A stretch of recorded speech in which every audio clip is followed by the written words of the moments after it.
Welcome to the Oklahoma City Museum of Art.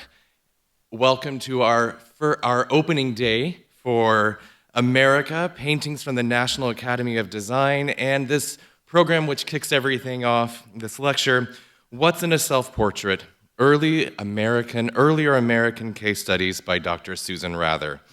A few remarks before introducing and welcoming to the stage our speaker. We would like to acknowledge the organizing institutions of the exhibition, the National Academy of Design and American Federation of Arts. Thank you to our exhibition sponsors, Leslie and Clifford Hudson, Oklahoma Humanities, Chuck and Renato Wiggin, Foundation Management, Inc., Mr. and Mrs. Duke Ligon, and the Honorable Jerome A. Holmes. This program is funded in part by Oklahoma Humanities and the National Endowment of the Humanities. Please note that any views, findings, conclusions, or recommendations expressed in this program do not necessarily represent those of Oklahoma Humanities or the National Endowment of the Humanities. I have on the stage here, and I handed out to a few guests, a survey from Oklahoma Humanities. If you could fill that out and leave it at the podium in the theater lobby when you exit, that really does help us with funding for the program. Now, it's my pleasure to introduce our speaker. You've seen her bio on this slide and had a chance to read it, but just a few highlights. Dr. Susan Rather holds the Meredith and Cornelia Long Chair of Art and Art History at the University of Texas, Austin, where she chairs the department. She has studied and published research on a variety of subjects covering over 3 centuries, and today she is here because of her over 2-decade study of later colonial and early national American art, which culminated in her 2016 book, The American School, Artists and Status in the Late Colonial and Early National Era. Of note, that book is available in our museum store, and following this program, Dr. Rather will be available for book signings. That book received the Smithsonian's 2018 Charles C. Eldredge Prize for Outstanding Scholarship in American Art and the 2017 New England Society Book Award for Art. Please welcome to the stage Dr. Susan Rather.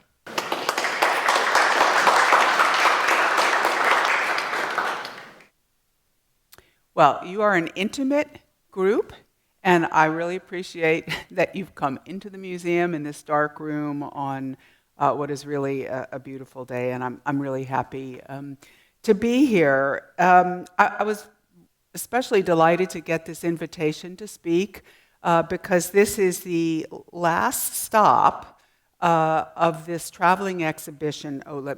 There we are. Okay. The last stop of this traveling exhibition for America, which originated at the National Academy of Design in New York. So it's been going around, severely interrupted by COVID, for the past over 2 years. This is my first chance to see the exhibition. I was supposed to have given a lecture in Palm Beach on March 16th, 2020, and you will imagine what happened to that. It was canceled 4 days out, so I'm really happy that I'm able to be here. Happy to be out in the world again, and I really want to thank Brian of the museum who introduced me for being such an amazing host. This is my first time not only in Oklahoma City, but also in Oklahoma. I live down the road in Texas, but I am not a Texan, as you might judge, and I don't identify, so you don't have to boo and hiss at me for that. So the works in this exhibition, which is upstairs, and you really must see it, it's a wonderful show, are drawn from the collections of the National Academy of Design in New York. So this is one of the oldest art organizations in the U.S. It was established in 1825 with the express purpose of promoting the social value of art and the dignity of artists in a nation in which both were considered suspect. Tellingly, an earlier New York-based organization called the American Academy of Fine Arts had included hardly any artists at all in what was basically a club for gentlemen. Now, by 1820, its president was a painter, John Trumbull, But he asserted rank, social rank, by virtue of his education. He went to Harvard, which was very unusual. Higher education was unusual for any artist. And he also had served in the Revolutionary War as an officer. And this was at a time when officers were, by definition, gentlemen. Trumbull really emphasized those things in his gentlemanly status, not the fact that he was an artist, which really did not qualify him at that time, and that's something I'm going to be talking about. So let me just give you an example of that. I'm using this photograph from 1901, so obviously this is after our date, but I've chosen it because it shows you a group of artists studying from plaster casts. So this was a standard thing at the time in the 17th, 18th, and 19th century to study from antiquity, but since most people didn't have access to that, I mean, even, not just Americans, but you commonly studied from casts. So the American Academy, the institution of which Trumbull was the president, had a collection of casts, and a group of young artists reached out to Trumbull in the early 1820s, asking if they could come draw from the casts. And here's how he replied. The gentlemen, and he means the members, the gentlemen have gone to great pains to acquire the casts, and the artists must remember that beggars are not to be choosers. So not a very welcoming attitude by this American Academy of Fine Arts. At its annual exhibition, the American Academy largely ignored contemporary art, featuring all sorts of pictures that its gentlemanly members valued. And so that included copies after European old masters, portraits, and didactic and moralizing paintings by the first American to have American artist to have an international presence, Benjamin West. West left the colonies in 1860. He never even lived in the United States, but he was pretty much regarded as an American old master. And so the joke about the American Academy exhibitions, because they showed the same things over and over again and copies, etc., was, have you seen the exhibition this year? No, I saw it last year. So the National Academy of Design, which is the lending institution for the works in this exhibition, had a very different mission when it was founded in 1825. It was conceived as an institution of, by, and for living artists. And often young artists like Thomas Cole and William Sidney Mount, whose works are represented in this slide. The Academy also set out to build a permanent collection by requiring that newly elected members, newly elected academicians, submit a characteristic example of their work. So for Thomas Cole, that would have been a landscape, or for William Sidney Mount, a scene of everyday life. New associate members were required to present a portrait of themselves, which could be a self-portrait or one made by another artist. So the National Academy of Design's collection, built up from these required submissions, now numbers 2,200 works, of which about 100 are on view in the exhibition. And so what I'm showing you in this slide is the earliest work in the show, Samuel FB Morse's self-portrait, and the latest, Peter Saul portrait from 2013. And I just want to tell you that the one on the left is 2 by 3 inches, and the one on the right is 4 by 5 feet. So one of the disadvantages of teaching from slides, using slides of works of art, of course, is that everything is at the same size. And that's really going to be acute, because I'm going to be focusing in the second half of the talk on this tiny work, and you're going to see it really big. But you need to go up in the show and see it. It's yay big.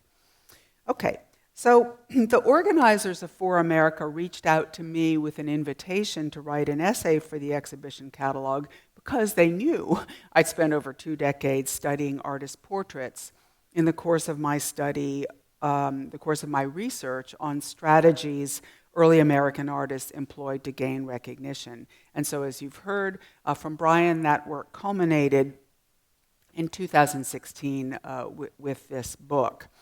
In particular, the curators of the exhibition hoped that I might shed light on that earliest work in their show, a self-portrait that its future first president, Samuel FB Morse, made when he was just 18.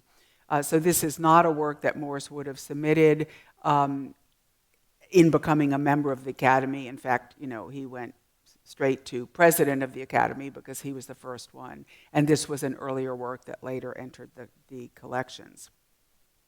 I want to fast forward just briefly to tell you that by time he was age 50, in the early 1840s, after he'd been Academy president for some 18 years or so, Morse was really discouraged with the way his own painting career had unfolded.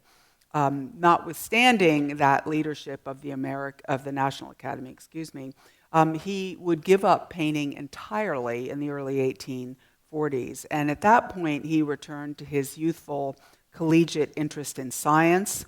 And that actually began in the early 1840s, a full 30-year second career, scientific career, which is the career he's best known for. And so you know him. Samuel F.B. Morse was among the inventors of the telegraph, and he is the person who devised Morse code. So Morse didn't figure in my book. He only plays a small role in the conclusion.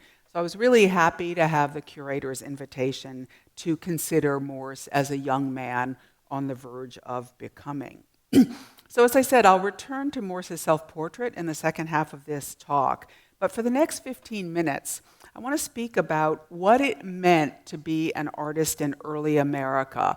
And I should say that you won't see early American portraits in this exhibition because, of course, the Academy was founded in 1825, so this is the earliest.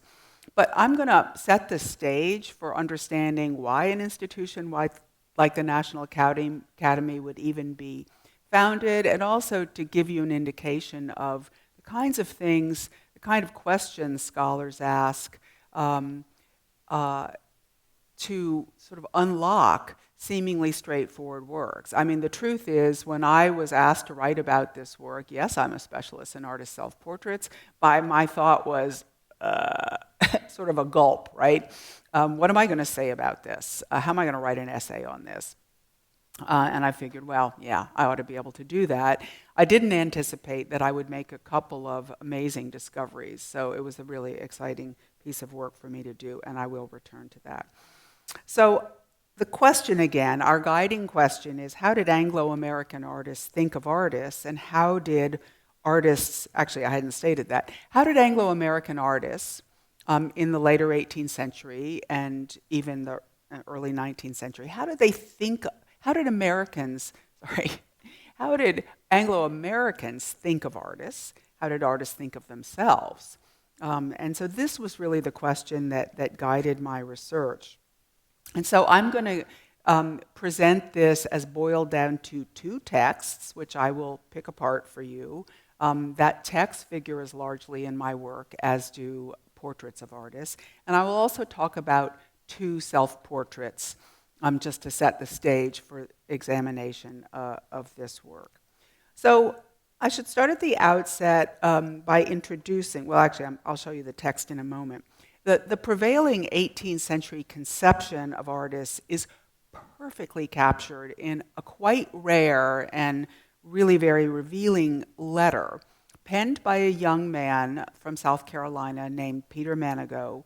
He was from Charleston, and he'd gone to London to study law. And while he was there, he wrote a letter to his mother about a portrait that he'd commissioned. So I'm not going to show you that work. It's now known only through an old black and white photograph, but honestly, it would be a distraction. What I want us to focus on for just a few moments is what he said about the commissioning of this portrait. So I'm going to read this text to you. This is what Manigault wrote to his mother, and what he does first is to describe the finished work, and then he explains how he selected a painter. And now a few words concerning my picture. 'Tis done by one of the best hands in England, and is accounted by all not only an exceeding good likeness, but a very good piece of painting. The drapery is all taken from my own clothes, and the very flowers in the lace upon the hat are taken from a hat of my own. I was advised to have it drawn by one Keble, But upon seeing his paintings, I found that though his likenesses, which is the easiest part of doing a picture, were some of them very good, yet his paint seemed to be laid on with a trowel and looked more like plastering than painting. So this is actually an amazing text, and there's a lot to say about it, and I'll tell you what I think are the key things. First of all, you notice that he mentions likeness. It's an exceeding good likeness. By likeness, Manigault, and we judge from this passage that he means here the representation of a sitter's face. But notice that otherwise the passage is mostly about his clothes, the representation of his clothes. I will also tell you that despite what he assumes, that likeness or painting a face, was the easiest part of doing a painting, painters would not have agreed. However, what painters knew is that sitters at the time cared much more about the representation of their clothing, real or imagined, than anything else. And so I'm showing you two colonial American portraits that are exactly contemporaneous, late 1740s, with Peter Manigault's letter from London. And clearly you can see, your eye absolutely goes to these fine fabrics, not to the rather relatively generic faces of these sitters. What I really want you to note, though, in Manigault's passage is how Manigault characterized the two portraitists he considered and what he said about the way they painted. So remember that he decided against one of them because he said his paint seemed to be laid on with a trowel, more like plastering than painting. So he writes about the painter as if he were a laborer. Imagine complaining about the paint handling in any, contemporary artist or 18th, 19th, even any artist from the Renaissance. Now that artist, he names him Keble. It's an artist named William Keble, who wasn't actually a very good painter. But Manigault's other candidate, the person he chose, was Allan Ramsay, who would become a leading portraitist, already was a leading portraitist, who later became official portrait painter to King George III and his family during the 1760s. So I want you to notice that, or I'll just remind you, that Manigault didn't even mention Allan Ramsay's name. He just referred to him as one of the best hands in England. This is about as clear an indication as you could wish that in the English-speaking world, painters, even respected painters like Ramsay, were considered manual workers on par with tradesmen. They were hands, not minds. Ramsay is boiled down to his hands that perform the work. So this is a very old way of thinking about artists. It goes all the way back to antiquity, but it began to be challenged in the context of Renaissance humanism after about 1450. At that time, artists and their champions began to argue that truly great artists relied on intellect more heavily than manual skill, and that great works were not simply made, connoting handwork, but created. Created is a verb we commonly use for artists, but created was a verb reserved to that point for God alone. So in saying that artists create, it's saying that they have godlike powers.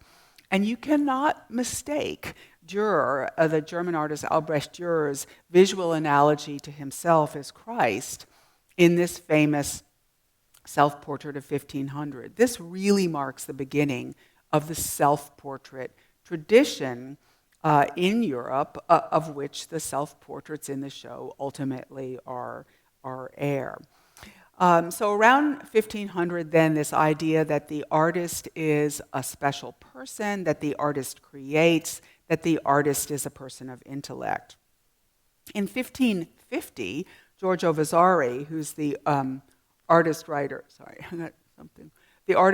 who invented artist biography, went so far as to call Michelangelo divine. Other artists attracted the term genius, which means a person of extraordinary abilities. So these were all new ways of describing and thinking about artists. This kind of recognition gave artists social capital elevating them from the ranks of manual workers to the realm of gentlemen or even courtiers. And so by the 17th century, artists who were in highest international demand might even act as diplomats as they moved around Europe to execute royal artistic commissions.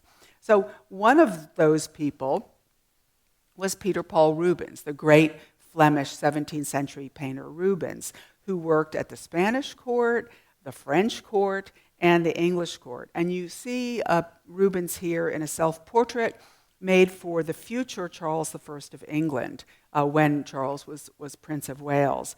Charles, as king, granted Rubens a knighthood. Okay, big deal. Now he's Sir Peter Paul Rubens. This is a title of nobility. And Philip IV, King of Spain, would do the same for Diego Velázquez, who slyly figured his special status in the deceptively mundane painting known as Las Meninas. So this is a really very complex work that looks like a slice of palace life, right? Velázquez painting at his easel, painting, well, what is part of the question, but there's the princess and her ladies-in-waiting and so on. I mean, gosh, people have written books about this painting. So it looks sort of mundane, but in fact it's a really complex work that was carefully constructed to showcase Velázquez's privileged access not only to the royal palace and royal family, but expressly to the king and queen themselves, who are figured in the mirror on the center back wall. So we're seeing then, beginning around 1500, or really the mid-15th century, a rise in stature for European artists. This was also aided by theoretical arguments that the creation of paintings, or at least some kinds of paintings, demanded high intellect. So this was an idea that was really strongly advanced by brand new art academies that sprang up in Italy in the later 16th century, and in France, and then in Spain. And so artists associated with academies, academic artists, and their supporters said that religious, mythological, historical, and allegorical subjects, a type of painting collectively called history painting, were the most important kinds of subjects painters could make. Why? First of all, it takes education to know such subjects, especially the arcane ones. It takes imagination to paint what one has not seen. You have to invent it, and invent is a very important word in the sort of dignifying of what artists do.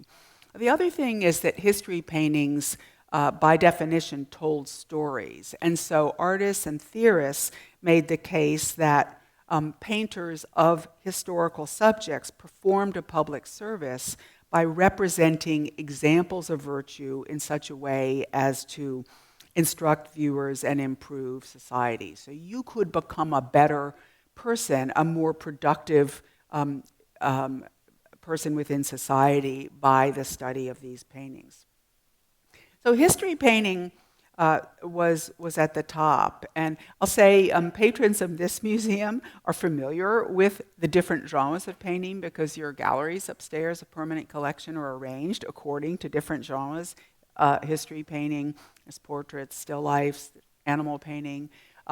Those genres pretty much, the whole academic idea that some types of painting were more important than others was pretty much overturned by the middle of the 19th century, but it was a really important idea until then. So if we have history painting at the top, that obviously implies that there are other types of painting below that. So the rock bottom was still life painting, for which the French term is nature morte, dead nature.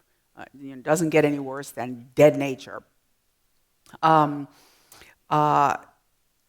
It was simply imitative. Now, portraiture. Imitation of nature is at the essence of portraiture because portraits are, by definition, representations of someone.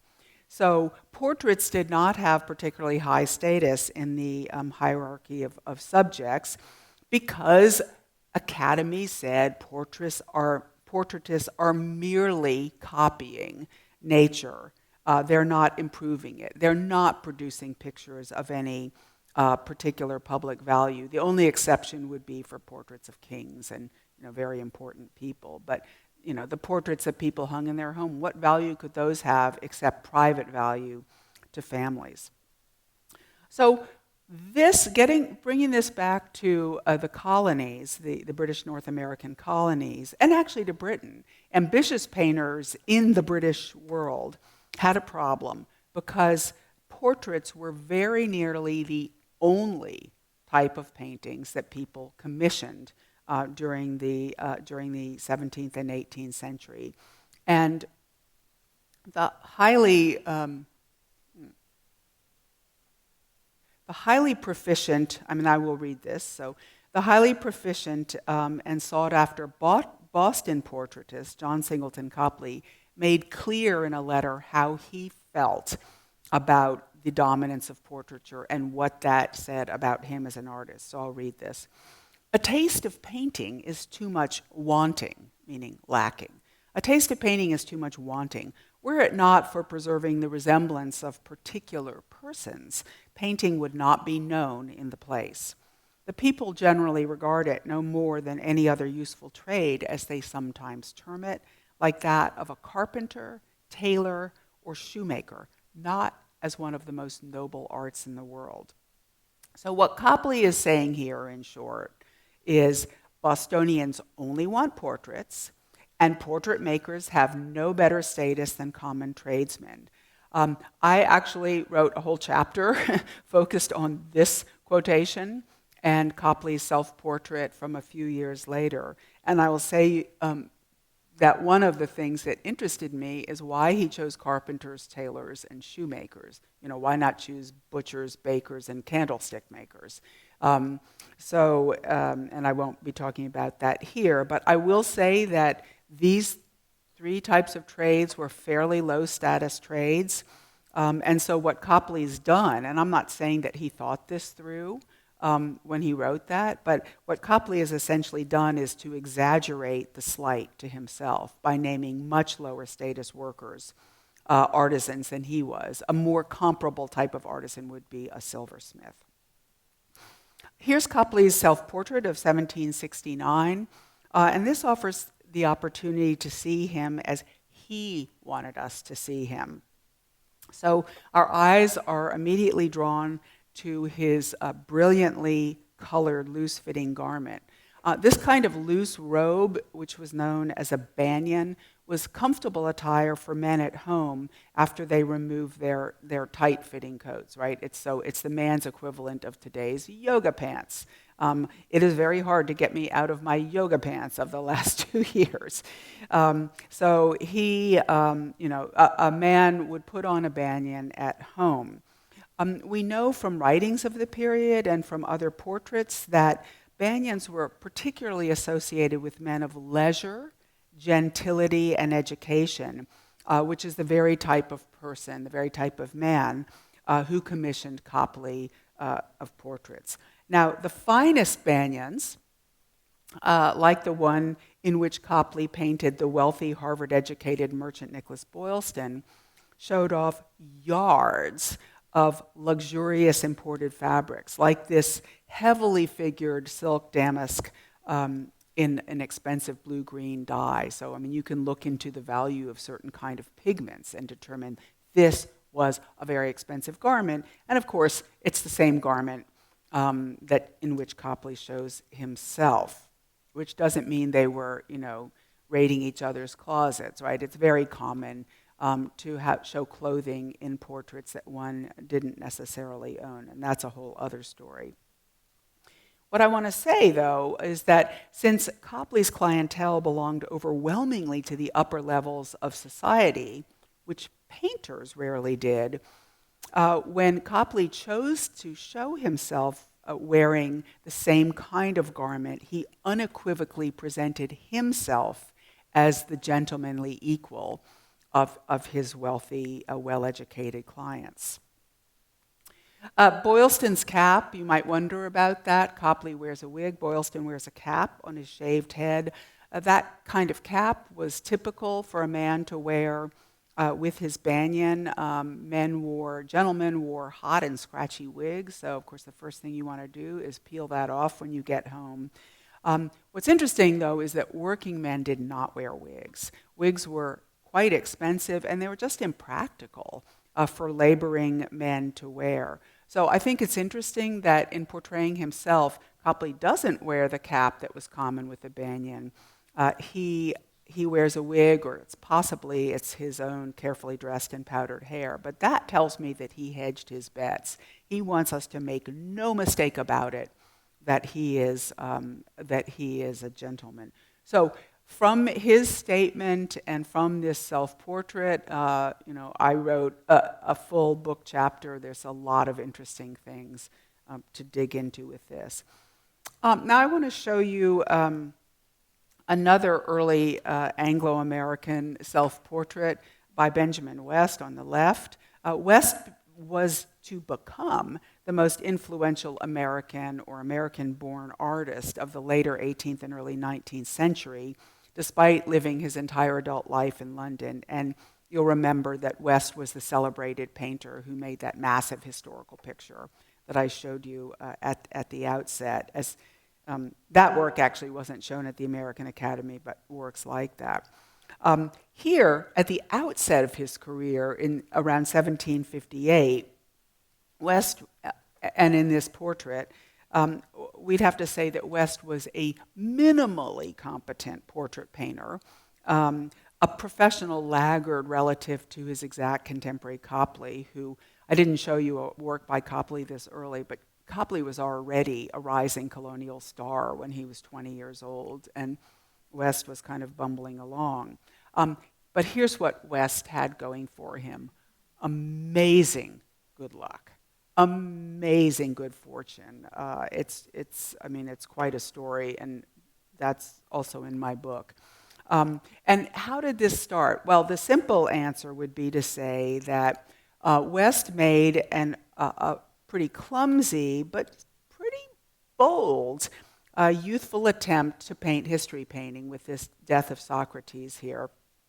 West, like Copley, knew from books of art theory and from reproductive engravings that history painting was the most important genre, even though it barely existed in colonial America.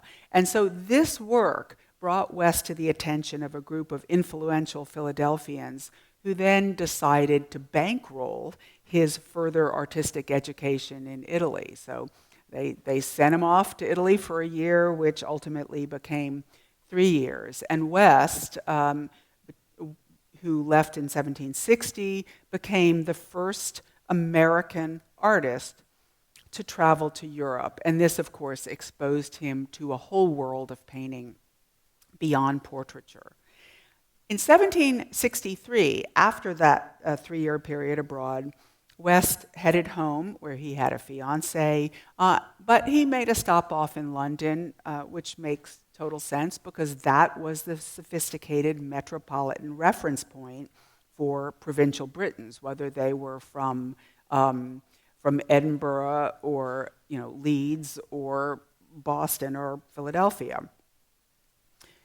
He arrived at the perfect moment, just the moment when an emerging elite group of English painters began to rally around continental academic principles concerning the dignity of art and artists. That actually had taken more than 2 centuries to infiltrate Britain. If we're thinking sort of mid-16th century in Europe, gathering steam in the 17th. It's not until the middle of the 18th century that British artists get on that bandwagon and really get the support to do it. So West is in Britain at the right moment. He's got continental experience, and he's beginning to make and exhibit history paintings. That was kind of a gamble for West to do because portraits dominated. And as I say, perfect timing. So this is West's most famous early history painting from 1770, The Death of General Wolfe. It's a painting in which West heroically reimagined the decisive moment in the 7 Years' War. So this, of course, is before the American Revolution. This is the moment when Wolfe, the British commander, expires heroically on the battlefield, just as his forces have defeated the French in Canada, and that, of course, decisively expanded the British Empire in North America. This painting, of which you could say a lot, and I won't, but this painting made West a star. He's only, let's see, he's only just past 30. He is an American, a colonial-born American, but man, he hit it big with this one.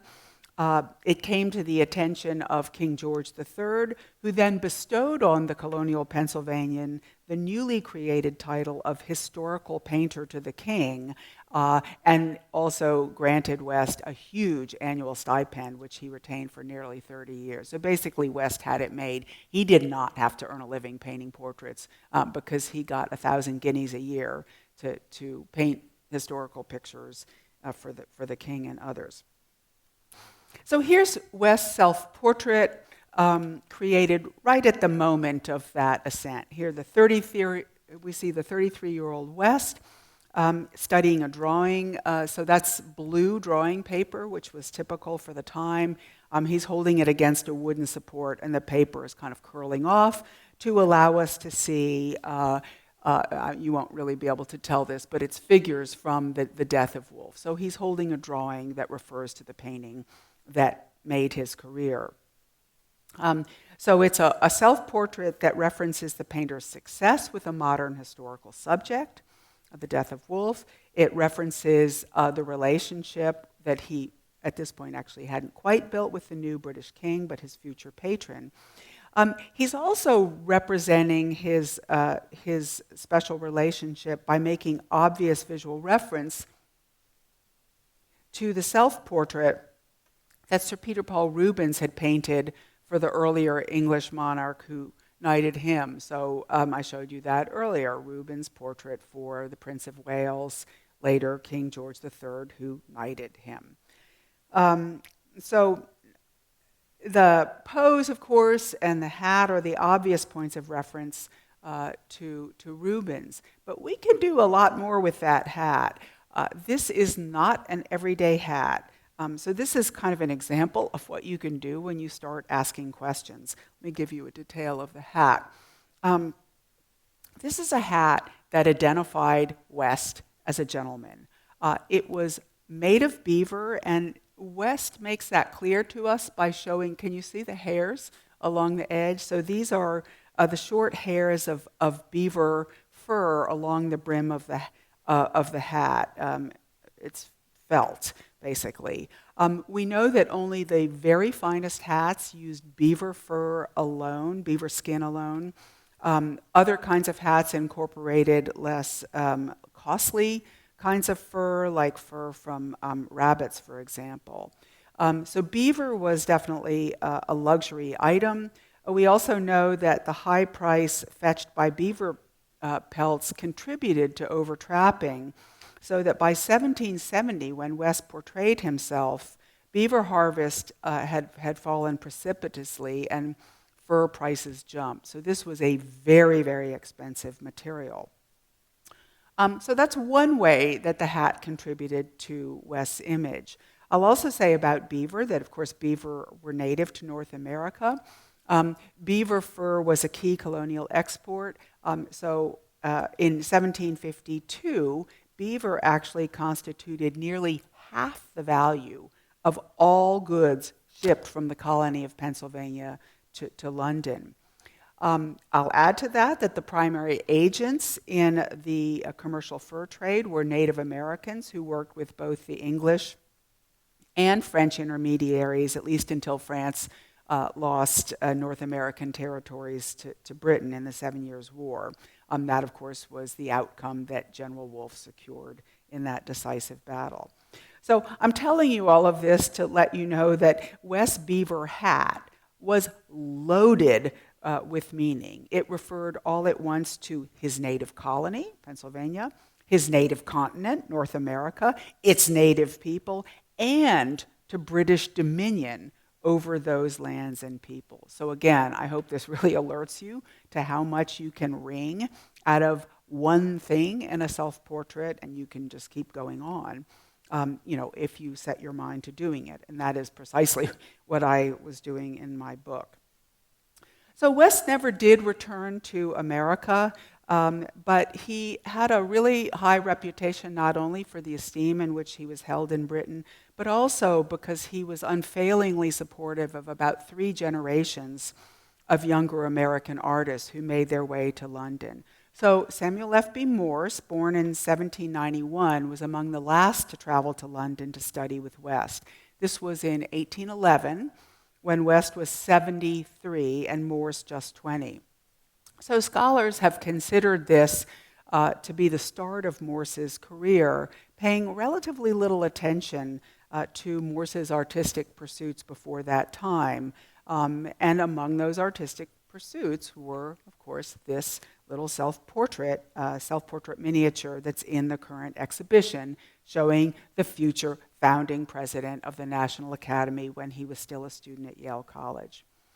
It's known from family correspondence. So what I'm going to tell you now are the things that I uncovered in my research. I did, as I said before, have a little bit of a gulp moment when asked to write about this. I had no choice but to pay close attention to it, and I was so happy to have that opportunity.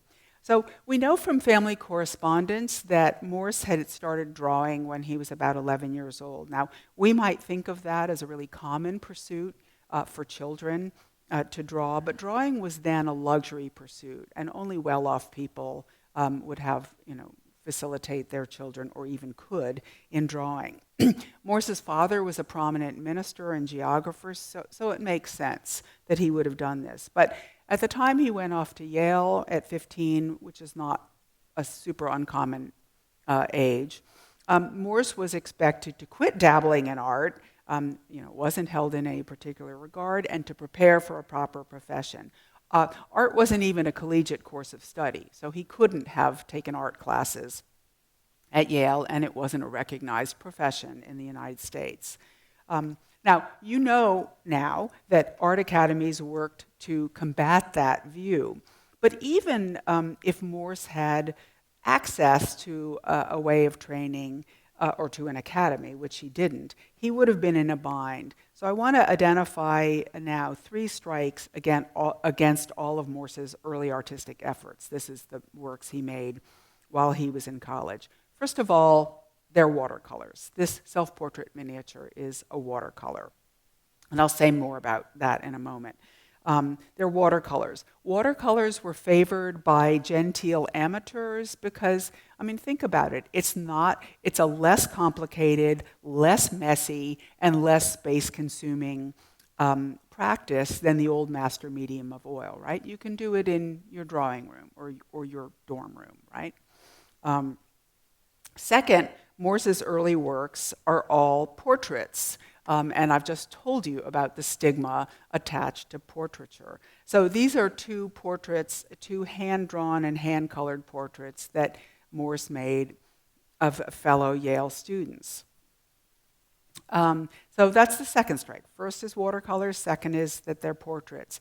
And the third thing was that the young artist focused on miniatures. Miniatures were a deeply private type of portrait.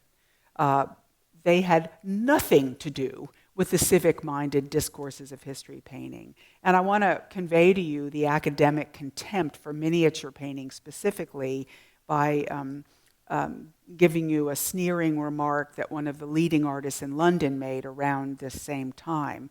He said that miniature painting was the refuge of imbecility, a receptacle for the poor and disappointed in art. So this kind of contempt was unknown to Morse at this time, presumably, but once he went to London, like a couple of years later, he probably was very embarrassed by his modest artistic beginnings. In 1809, however, Morse was pleased with himself. He had found encouragement from Yale students, like these 2 men and professors, And so he wrote to his parents about this in a self-congratulatory letter. And here's what he said. My price is $5 for a miniature on ivory, and I've engaged 3 or 4 at that price. My price for profiles is $1, and everybody is willing to engage me at that price. This tradesman-like focus on money cannot have pleased his parents. Gentlemen did not talk about money, so this would have been really alarming to them. So let's go back to the self-portrait. It's roughly 3¼ by 2½ inches. And here you see Morse appearing relaxed and self-confident as he gazes directly at the viewer. Of course, he's looking at himself in a mirror, as self-portraitists must do. But the illusion is that he gazes out at us. Smooth skin, wide open eyes and arched brows, and upwardly curving lips convey a friendly inquisitiveness. The artist's light touch of watercolor brush to ivory when painting his skin yielded a material transparency that seems to project qualities, I would say, of the artist himself. Now, this work is unusual for a miniature. It's a little bit on the large size for a miniature, but what's really unusual is that Morse showed his hands. That's probably one of the reasons why he made it a little bit larger. And you can see that he's holding tools that identify him as an artist. Those tools include an evidently wood-grained palette dotted with discrete spots of color that indicate pigments mixed with oil. And he holds a brush sort of poised in the somewhat boneless hand of his strongly foreshortened right arm. So what's striking here, and I'm not the first person to observe this, is that these are pieces of equipment that Morse would not have used to make this work. So let me argue that point for you. Using these 2 images. On the right, you see American painter Charles Willson Peale's portrait of his brother making a miniature. And there you see the process. James Peale sits at a small toolbox, and you can see one of those toolboxes that I photographed in the Metropolitan Museum. A small toolbox whose lid can be propped up to make an easel. And so the surviving example confirms the setup. Then, as now, watercolorists use powdered pigments molded into cakes, water, and gum for binding colors and glazing. Their palettes were not wood, but they were small, non-absorptive porcelain dishes, or sometimes ivory. And I don't see one plainly evident here, but not a wooden palette. Portrait painters painted on thin ivory discs, and that's an example. So this is a disassembled French miniature from around the same time. They painted on thin ivory discs, which were afterwards set in metal and glass cases that could be worn as jewelry. And that was the custom for miniature portraits, which were often bestowed as gifts among intimates. So most miniatures were oval-shaped, like this one, or go back to this. You can see that in both of these, we have oval-shaped miniatures on the little easels. Ovals were much more conducive to wearing on the body than rectangles. But I think that for Morse, a rectangular format better suited his purpose. So I would say that it's quite likely that the Yale self-portrait served at once to display his skills in a type of making that he was peddling, right? But also to represent his aspiration, if not his immediate ability to paint pictures in oil. So when I look at this work, which had really been pretty much dismissed by scholars as sort of juvenile work of no particular importance, I think damned even with contemporary scholars who certainly know about the hierarchy of genres and everything, miniature can't be important, watercolor can't be important, self-portrait. So anyway, when I look at it, I just think that Morse cannot have been self-taught, which is what had always been claimed. I mean, it's not impossible, but that seemed unlikely to me. So I wondered about that. One of the things I knew from my long researches on my book, and this is a quite well-known thing, is that painters at the time, behaving like the tradesmen that they were, often advertised their services in newspapers. So, not particularly knowing what I would find, I decided to dig around in New Haven, Connecticut newspapers just to see if I could find any evidence of artists in the area. And the only word I have for you is bingo. Bingo. I found the following notice at the upper right, highlighted on the page, in the Connecticut Journal of New Haven from May 14th, 1807. Dancing, drawing, etc. Mr. Thomas Gimbreed has the honor to inform the ladies and gentlemen of this city that he intends to spend the summer in New Haven and to teach the following branches of polite education: drawing, dancing, fencing, and the taking of miniature likenesses or profiles. Specimens of his painting may be seen at the bookstore of Beers and Howe. Nota bene, he will give private lessons in any of the above branches. A week later, and this is the ad highlighted at the bottom, Gimbreed announced that his lessons would occur in a rented space with a Monsieur Value, whom he presented here as a professional partner. Now, Value I found from his advertisements in a different local newspaper. Value had been in New Haven since 1806, teaching French, dancing, drawing, and music. These were extracurricular pursuits of value to the young men of Yale College, and an appeal to Yale College students. Value cited endorsements from the Yale president, Reverend Dr.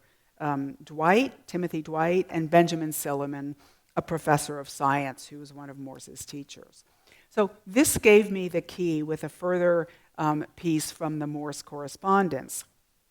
On June 7th, 1807, Morse wrote to his parents, and he said that he had thrown himself into the study of French. He told them he was studying French 24 hours a day, and that his studies were punctuated by giving recitations to his teacher, Monsieur Value.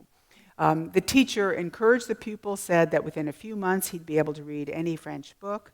That sounds rather optimistic to me. But Morse was an optimistic guy, so he went over to Beers and Howe, the booksellers, whom Morse's father had charged with supplying his son's needs. That is, of course, precisely where Gimbreed said people could see examples of his work. So within a single month, in the summer of 1807, Morse had several paths to an encounter with Gimbreed. He may have noticed the art instructor's advertisements in the local paper. He probably saw the miniaturist's work in the bookstore that he frequented, and he must have encountered examples and learned about Gimbreed while attending French lessons with Monsieur Value. Gimbreed was also French, which is why I'm saying his name with a soft G, also French, and he was a relatively recent immigrant, so that gave Morse a further opportunity to practice a language he was obviously intent on acquiring. So I'll say in sum that I can only make a circumstantial case for Gimbreed as Morse's first teacher, but having 3 ways to do it is really reassuring. So this was one of the first interesting upshots of my research, which I did not expect it, in having discovered Morse's first teacher. Let me say a little bit more about Gimbreed. We can find advertisements. And actually I meant to show you, this is one of the rare examples of Gimbreed's work. I found advertisements by Gimbreed in other towns that indicates to us that soon after arriving in the United States in 1802, he began teaching art. This, of course, was when the nation had no art school. So he was advertising these services first in Albany, and then he moved to New Haven. That might explain why Gimbreed's surviving body of work is so tiny. There could be many reasons, but those works include this really striking miniature of a man with strabismus or misaligned eyes. And we can identify it with Gimbreed. You won't be able to see this, but the artist marked his name along the rim at the mid-left. Here's another example of Gimbreed's work, not signed, but there was a backing card, and I told you what a backing card was. There was a backing card within the case that had the following inscription that identifies Gimbride, using the Latin, as the painter. This is not a black and white image, by the way. Gimbride used gray-toned paint, which was called grisaille. This was a French taste that he, of course, would have been exposed to during his own training in Paris, where he studied with a leading miniaturist before emigrating. Miniatures enjoyed immense popularity in France as elsewhere, and they were generously represented in annual exhibitions of the French Academy. Now, in addition to offering lessons in miniature painting, Gimbride offered New Haven residents instruction in profile making. So this slide shows you several things. At the upper left, you see the kind of profile portraits that were wildly popular in this period. These were machine-cut portraits that were extremely inexpensive and quickly made. So here's an advertisement that appeared in the same column as Gimbride's ad, in which the portraitist, the profile cutter, taker of profile likenesses, tells you that you can have a portrait with 3 minutes sitting. I actually don't think that cut silhouettes, and those two were made in the Peel Museum, I don't think that cut silhouettes were what the Frenchmen offered. And my evidence of that are Morses' works. We have no such works by Gimbride, but what Morses' works are, as I said, these are hand-drawn profile portraits and hand-colored. They would have been a little bit more expensive, a little bit more valuable, but still pretty accessible. And so I suspect this is what another skill that Morse learned from Gimbride. It's telling that Morse signed these works with the term pinxit, that Latin term, indicated that he painted them, even though they are primarily drawn portraiture. Again, the priority that he assigned to painting. Gimbride left New Haven in late 1807, just 6 months after he first advertised, but that was long enough to provide Morse, who was famously assiduous in practicing what he loved, with the sufficient skill to attract customers for portraits. So by August 1809, Morse reported happily to his parents, I employ all my leisure time in painting. I have a great number of persons engaged to be drawn on ivory, painted on ivory, no less than 7. Morse left all of that kind of work behind and committed fully to oil painting when he began to study with the continentally trained artist Washington Alston in Boston. Alston was from a wealthy South Carolina family. He went to Harvard, totally uncommon. So Morse at Yale, Alston at Harvard, very uncommon. And he also was interested and had a demonstrated capacity for history painting. This is primarily a landscape, but it's Diana and her nymphs in the chase, so it is a historiated landscape, a more important type of landscape. I want to skip over this in the interest of time, but Morse and Alston go together to London in 1811, and at that point, Morse gained admission to the Royal Academy of Arts, which had been founded in 1768. And he also benefited from 4 years of study and mentoring from Benjamin West. So West, again, the American-born painter, who in 1792 became the Academy's second president. So talk about elevation. The king's painter and now the second president of the Royal Academy of Arts. And so on the right, this work is from the National Academy of Design collection. It's actually not in the show. It's referenced on the label next to the self-portrait. This is Morse's copy of a portion of a West portrait by a British artist, Thomas Lawrence. Morse kept this all his life, a memento of his acknowledged first teacher. Now, it wouldn't have been news to Morse when he got to London that oil painting had high status in the Royal Academy. He obviously had that ambition. But I think he probably would have been surprised by the debased position of miniature painting, given how popular it was, not only in America, but also in France. He would have known that from Gimbride. And so here's a pretty famous image of a Royal Academy exhibition from 1787, so relatively early, long before Morse was there, 20 years before. And I've highlighted a detail. This is black and white because it's actually from a different print. And what I want you to notice are all little kind of circles on the wall there. So these are miniatures shown displayed in the great room, the main room of the Academy, with all these important pictures. And there are miniatures arrayed on the wall around a mantelpiece.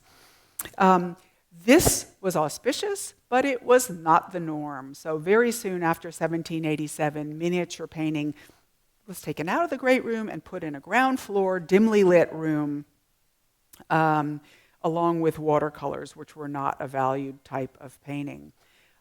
Watercolors then surged in popularity about 1800, and so new organizations sprang up to support watercolor artists, but even those groups, we're talking about the aughts, the 1800s, even those groups then excluded miniaturists and other portrait makers. So we know, for example, that no miniaturists were elected to the Royal Academy in England after 1791. So what I said earlier, I think Morse would have run into all this and thought, whoa, better get beyond that. And he quickly did.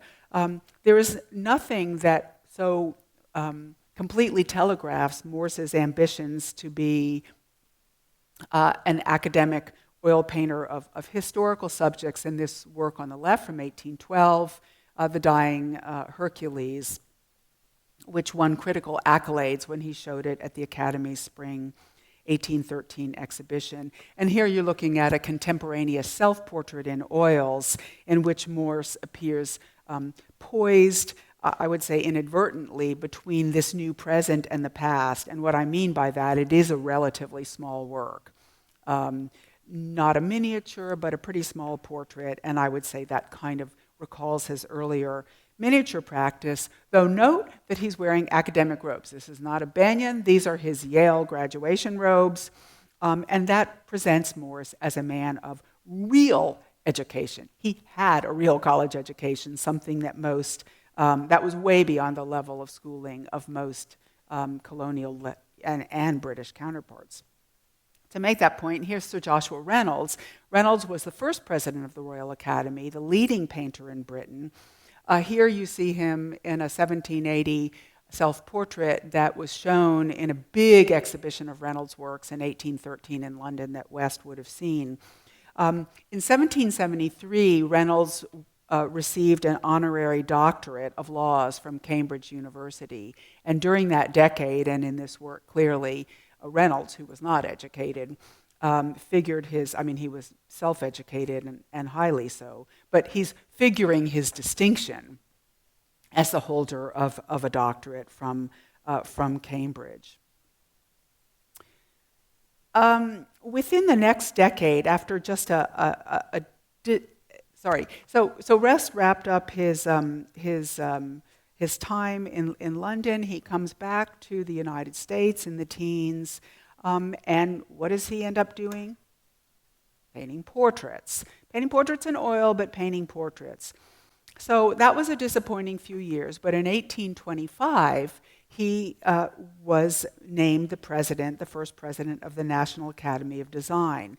And so he begins to build his artistic legacy, and he does that. He goes further with that when he begins what was his self-intended masterwork, Gallery of the Louvre, in 1831.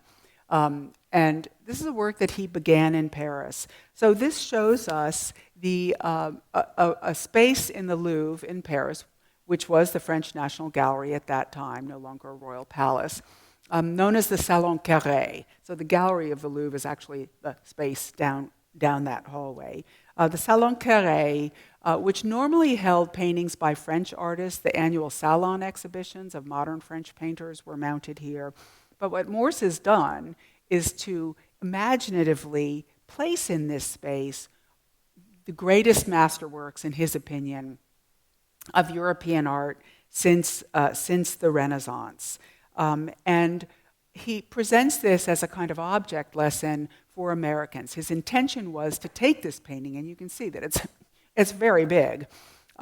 His intention was, and he did in fact, take it back to America where he finished the work and then put it on tour offering it as, in effect, a course of study in the old masters.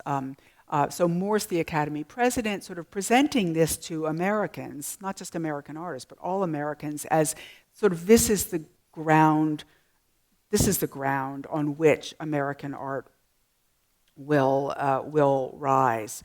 So Morse brings the painting back to New York in 1832. He spends 6 months completing the complex composition, and in particular populating the space with associates and friends, and placing himself at the center. So that's Morse there at the center, leaning over the shoulder of a young woman whom he instructs in drawing. You can see another woman artist at the corner. That's actually Susan Cooper, whose father, James Fenimore Cooper, also pictured, was a very close friend of Morse's and palled around with him in Paris.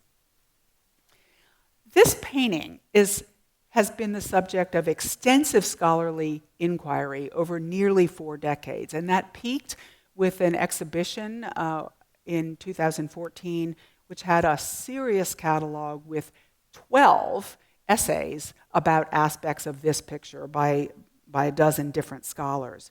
And so one might ask what more anyone could possibly say about this painting, and you may be asking, what does this have to do with the early work, the self-portrait by Morse with which I began? So to answer that, I'm going to focus on the woman on the right, whom Morse placed in full illumination. So there's the woman on the right. You now know enough, because the question, what is she doing? She sits at a stand that unambiguously identifies her as a miniaturist. So her presence in this painting has always seemed like a bit of a conundrum to scholars, because she's a miniature painter working in emphatically public space. So you'll remember that miniature painting was identified with private, domestic spaces, and with a private kind of work. She's also working without the benefit of a subject nearby, right? You don't see what is she painting. It's also striking about her because unlike the other women who engage in conversation while making their artworks or getting a lesson, this woman is alone. She is independent, absorbed, thoughtful, present. And I would say that it doesn't seem like a stretch to see her as a figure for Morse. In other words, as a kind of surrogate self-portrait in which Morse represents, even if most people didn't really know about this, or thinks about his artistic beginnings, and places that in the context of his magnum opus, a painting that, after all, is covered with miniaturized versions of other artists' works. But there's more. Just beyond the miniaturist, Morse placed one of the most famous statues in the Louvre. So this is the Greco-Roman sculpture of Diana the Huntress, striding across her plinth, the sculpture's base, with her hound drawing an arrow from her quiver. That figure, and let's just go back to the full painting, that figure is conspicuously white in this really almost hothouse, intensely colored environment of the Salon Carré. She is set off by this sort of glowing expanse of red behind her, glowing red and a gold frame, or, I would ask, is she there to call attention to it? So, let's zero in a little more. A close look at that gold-framed expanse of red reveals a neat arrangement of miniatures in their own tiny and individuated frames. In all of the writing about Morse's Gallery of the Louvre, the miniatures have received no comment. I never noticed them myself. No comment whatsoever. And I wonder, is that because they were noticed, but what could you say about them? We certainly can't imagine Morse granting those miniatures the kind of didactic value he assigned to the other masterworks he showed. But we also don't have to assume we should not assume that he painted them because they were there. Because remember, this entire space is an imaginative reconstruction. Morse put all these pictures there. They were not hanging there. So we have to ask, if he put that there, why they were there. On this evidence, miniatures still held meaning for Morse, if only in a way that remained largely private to him. So one scholar flatly asserted there are no imaginary works in Morse's Louvre, probably meaning to say every work in that painting is a recognizable work. And in fact, Morse facilitated their recognition when the painting toured the United States by sending a key around with them. There was a chart that showed you what is this, and they're not in it. But we can't say there are no imaginary works in Morse's Louvre because the miniatures, at the very least, have to be imagined by the viewer because they're illegible, right? So we have to imagine them. Now, the other thing I'll mention, you may have figured this out, is that if we try to think of these works in sort of realistic or naturalistic terms, there's no way a viewer could have seen them. The constructed viewing point is odd. They're hanging very high on the wall, not down on the level we need to see them. And they're in a place where you couldn't even get to them because the plinth of the Diana blocks the way. So my point here is that Morse paid no heed to naturalism when he included the miniatures, no heed whatever. And that tells us that their presence is purely symbolic. Miniatures connected people in intimate ways. They were often bestowed as private gifts among families, lovers, and friends. And so I'll make the point that in 1820, when Morse re-encountered a Yale student who had commissioned a miniature back when they were students, Morse never finished it, he never turned it over. He re-met this former classmate, and he said to him, "I've carried it with me ever since, and over Europe, and thought 100 times that I would wash it out and put the ivory to some other use. This memorial of our former intimacy is still in my possession." This is a remarkable statement, and I don't think it's about that this guy was such a good friend of Morse's that he had to carry the unfinished miniature with him everywhere he went. I think that was a token. It was a relic that Morse could not erase of his own life, of his artistic beginnings. And I would say that in the deeply self-referential gallery of the Louvre, the framed miniature portraits bear witness to his youthful artistic beginnings. Morse had proximate cause to reflect on his early experience with art as he prepared to complete the masterpiece of his maturity. So remember, he comes back in 1832 and he finishes out the work by populating it with the people.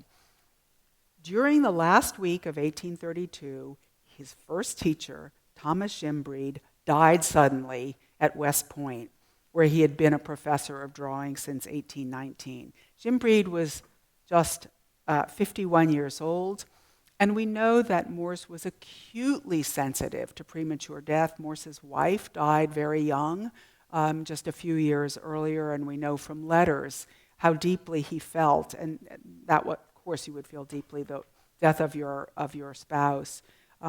But he was really touched by the idea of early death. Did he stay in touch with his former teacher? We don't know, but the man who succeeded Gimbreed at West Point as the drawing instructor there was a really close friend of Morse's and had been for decades. So it's not really a stretch to imagine conversation between them about a teacher who had been really well liked by West Point students. Now, Morse's vice president at the National Academy in 1832, William Dunlap, could not summon any kind word for Gimbreed, of whom he wrote in 1834, and this was in print in the first history of American art that Dunlap, the Academy vice president, wrote. He said of him, "It must have required uncommon talents to teach that which he did not know." Ugh. That's kind of mean. Dunlap could be harsh about artists whom he felt had done little to advance the cause of American art, or who, worse, whom he feared might have done harm in the way that an inferior instructor might. Morse, the Academy's president, and his own mind certainly the nation's chief educator in matters of art, was under the circumstances kindler, even grateful. In Gallery of the Louvre, jewel of the city, Paris, where Gimbride had trained as an artist, and amidst what Morse called the most splendid collection of arts in the world, Morse tucked a memento that paid quiet tribute to the miniaturist who had nudged him into his career. Thank you so much.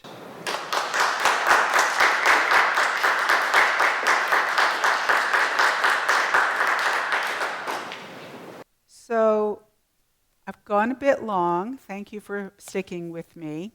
It was well timed, but somehow it always seems to expand. If anyone has any questions, I'd be happy to answer them, or at least try to answer them. Hi. Well, very thoughtful. Thank you so much. I know nothing about it. I only know that Morse invented the polygraph. There you go. And I commend you on your use of the word in your lecture. So just some thoughts that I have, and I guess I'll frame them as questions. The miniatures, I'm sure no one can hear me, I'm sorry, but I'll repeat the question. the miniatures are tucked as a memento That's my argument. among all these other paintings as well. And it doesn't matter that no one can see them. Because they are private and personal. It's like tucked in a pocket within the painting, it seems to me. But they're also on eye level with Diane. Yes. She can see them. Or could if she turned around. I mean, they're upper level. That's Right. the thought that came to me. No, it's Of anyone that can see them at eye level would be this figure that is lifelike and in movement. The other question I just have is whether you think there's anything to that. But the focus on premature death and the importance of having a portrait of someone who's passed. It just strikes me that might have made him more focused on the present. And you said a lot about this moment being very much focused on the present. And I just wonder if there's any connection to being very focused on the present. The thought of you could lose someone you cherish very, very quickly and prematurely, and all more reason for portraiture. right. Okay, so let me briefly restate that. That was a lot. The first part of your comment had to do, well, you were commenting that, as I did, that the miniatures are placed in a location where you can't really see them, and you were emphasizing the private aspect of that.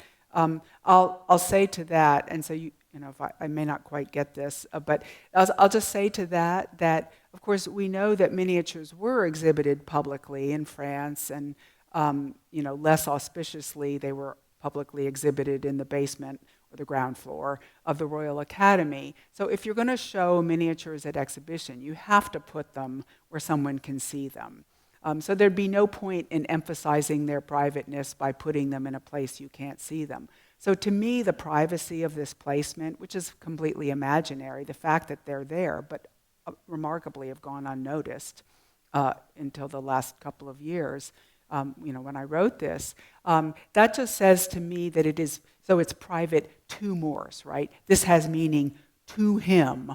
It is a kind of private reminder, or I've suggested a private tribute to his teacher, Gimbride, and that he put that, and after all, this is Paris. You wonder about the miniaturist being very much in the present. I emphasize that she's focused and absorbed and in the present moment, and whether that relates to Morse's sort of desire to be in the present in the context of losses and of premature deaths. I'm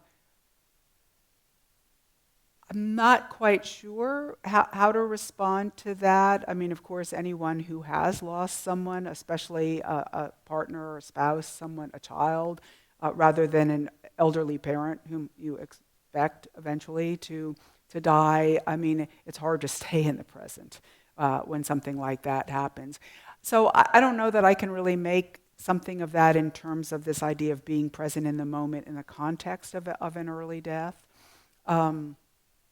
But I mean, there are all sorts of ideas one can play with. This is how one asks questions. You know, when you're investigating a painting, you ask a million questions. Some of them you can't answer. Some of them you can speculate about. Some of them you decide were not productive.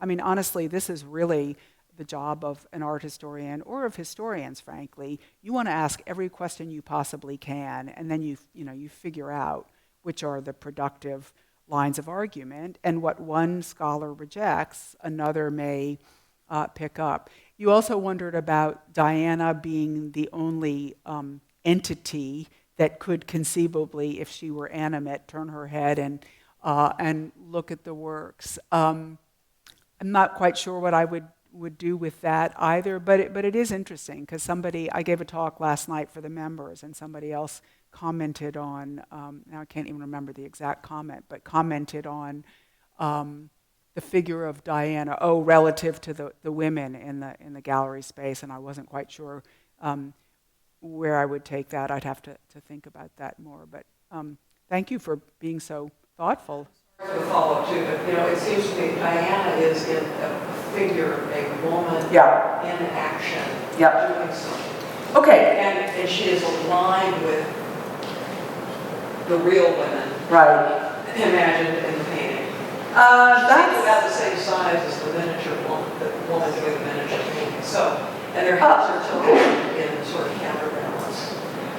So anyway, I just. Well, that actually interesting. That almost helps me with the comment I couldn't answer yesterday about the woman. That was a question that had to do with something about Diana the huntress and the fact that, could that hunting be understood sort of figuratively in terms of the women hunting for professions or dignity or whatever. But I do, and so your comment was about her as an active figure, right? But I don't think we read her as the size of the other women. I mean, maybe, but the whiteness and, of course, the elevation on the plinth, so I don't respond to it that way. But these are good questions. So this, could potentially be, I mean, I didn't even think about that when I did the work on this, and I certainly wouldn't have had the word count to pursue it. I begged extra words, as it were, from the catalog, from the curators. But, it's an interesting thought. I just see that Diana is set apart, and that the woman doing the miniature is set apart. Yeah. And their heads are tilted in sort of a counterbalanced manner. I just see a relationship. Yeah. It's quite possible. No, thank you. Yeah.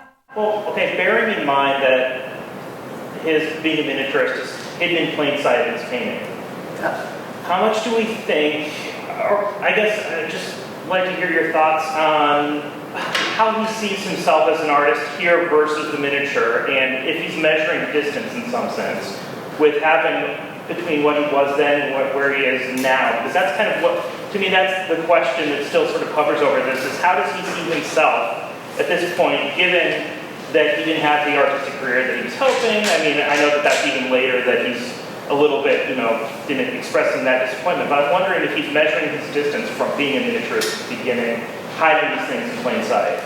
Yeah, well, no, I certainly do think he's measuring the distance, but I think if he really meant to diss miniatures and sort of privately scorn where he started and where he got to, why even include them in the picture in the first place? Because they certainly wouldn't have been hanging there in this location.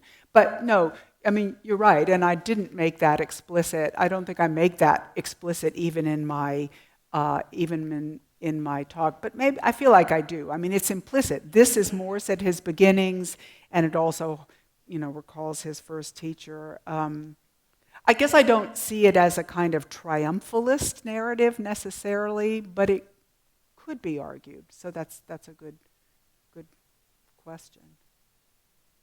And we have to end things there. Thank you, Dr. Susan Rather. Thanks so much. And as a reminder, her book, The American School, is available for sale, as well as the exhibition catalog. And more importantly, this is the opening day of For America. If you've not seen the exhibition, please visit. Thank you again.